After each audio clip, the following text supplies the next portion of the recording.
The first concrete fruit of the Synod is this document, full of various proposals. The bishops have given it to Pope Francis, and the Pope usually uses it to write a magisterial text, technically called an apostolic exhortation. The document presents the conclusions of ideas shared for 3 weeks between 267 bishops and priests from all around the world. There are 167 points that have been voted on and approved by a 2/3 majority. It's not an easy task since it's nearly impossible to create a text approved by everyone. To prepare the points, bishops gathered with young people in both their countries and in Rome. At the Synod, they additionally listened to the stories and questions of around 35 young people who all had very different backgrounds. E adesso lo Spirito Santo vi regala questo documento per tutti noi, anche per me, per riflettere cosa vuol dirci a noi. Grazie tante a tutti, grazie a tutti. A common thread throughout the document is the gospel story of the disciples on the road to Emmaus. The document proposes concrete ideas to help young people. The document recalls that any domination or discrimination based on sex offends human dignity. These are questions raised by many of the participants and also by many bishops. Do I bring up issues when it is related to participation in the church by all laity, including by women? Yes. Do I say something when there's a concern about the language being too masculine? Yes. But so do some of the men. In fact, the document announces that in many places it's difficult to give space to women, even when it comes to assigning tasks that do not require the priesthood.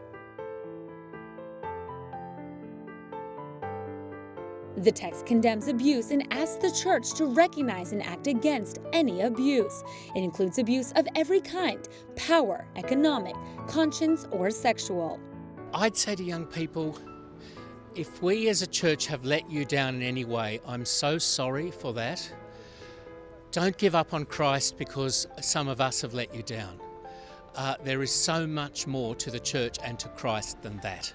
In addition, the text thanks victims who've had the courage to denounce their aggressors. The text asks for a sexual formation by the Church, not limited to sporadic or occasional advice. That is to say, that chastity be proposed in an attractive way, showing its value for personal growth.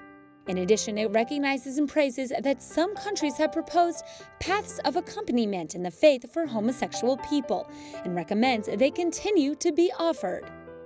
The document requests that these programs help participants recognize the desire to belong and contribute to community life, and to discern the best ways to do it.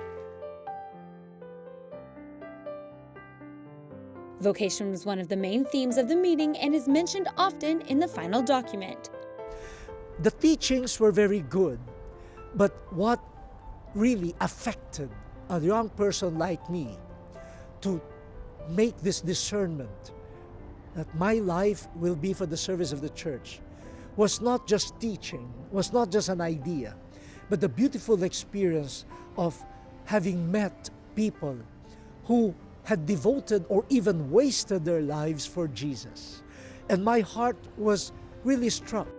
The document recalls that all people are called to be holy. It says youth is the age of decisions, and it regrets the provisional culture, which supports the idea of an indefinitely prolonged adolescence and period to make life decisions. The document sounds a bit of an alarm when it comes to the internet. It says the internet has accustomed young people to use images as a communicative vehicle. It calls the church to reflect on how to transmit a faith that is based on listening to the Word of God and reading the sacred scriptures.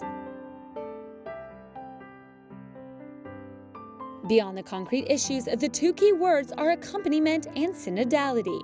It's not about limiting training courses to religious content, but to count on friendship and mutual listening, without paternalism, but with a frankness to help each person live a personal relationship with God. Another idea is to help Catholics participate in the sacraments, explain the Mass better, or teach confession. Synodality means to stop doing things for young people, rather to depend on them at all levels, including in decision-making.